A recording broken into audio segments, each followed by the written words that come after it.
All right. We are just completing a Ron Paul event here at Church Landing in Meredith, and I've just run into my friend Seth and my friend Jim. I remember. Guys, I understand that you are very much supporters of Ron Paul. Yes, oh, absolutely. Definitely. I'm going to ask the same questions I've been asking so far this afternoon. What is it about Dr. Paul that attracts you to him the most? The most? I would say it's his consistency and his honesty. I mean, you know where the man stands. He doesn't flip-flop. He doesn't change his views. He doesn't worry about, oh, I might have to shift this position because the polls say otherwise.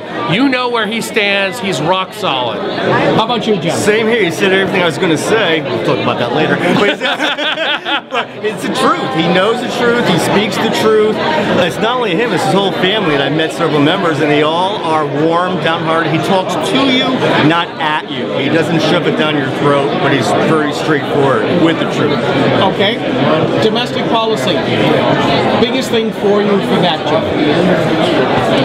Just actually what he was just saying before, it'd be prosperity if we cleaned out, well, the woman was saying about cleaning out, but getting people together without the unprincipled people that are in now within the Congress, the federal government. Well, I would say, you know, as you know, I'm a Republican who supports the occupiers. I think crony capitalism is our biggest problem. Ron Paul agrees with that. We've got to get rid of crony capitalism. If we don't deal with that, doesn't matter whether you elect Republicans or Democrats, they're going to go ahead and they're going to sell special favors to the big guys, and we're the ones who end up paying the bills. How about foreign policy?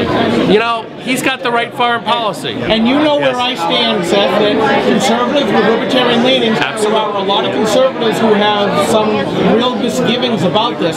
Talk to them. Here's your chance. I would say the biggest thing they need to remember is a government big enough to protect your interests is a big enough problem that it's going to create new problems. And history has shown that every time we go in with the best of intentions, most of the time you end up with more problems. And right now Afghanistan is the perfect example.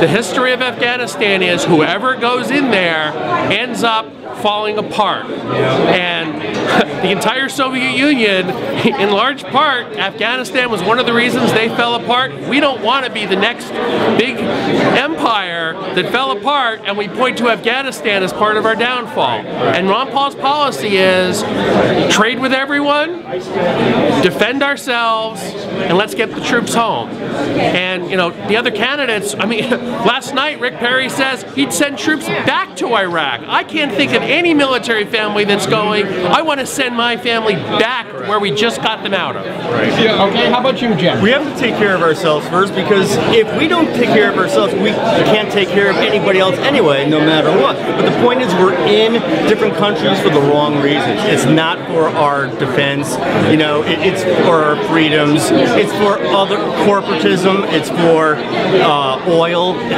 Just be blunt about this. That's where we're there.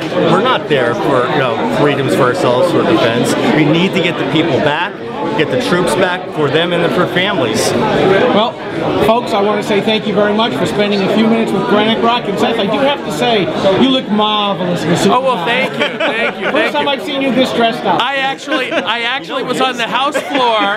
I was actually on the House floor arguing for a bill, and I argued that if we passed the bill, I would cut my hair, and the bill failed. So the House has spoken. I have to go ahead and stay like this. All right. Well, thank you very much, guys, for taking a moment with Granite Rock. All right.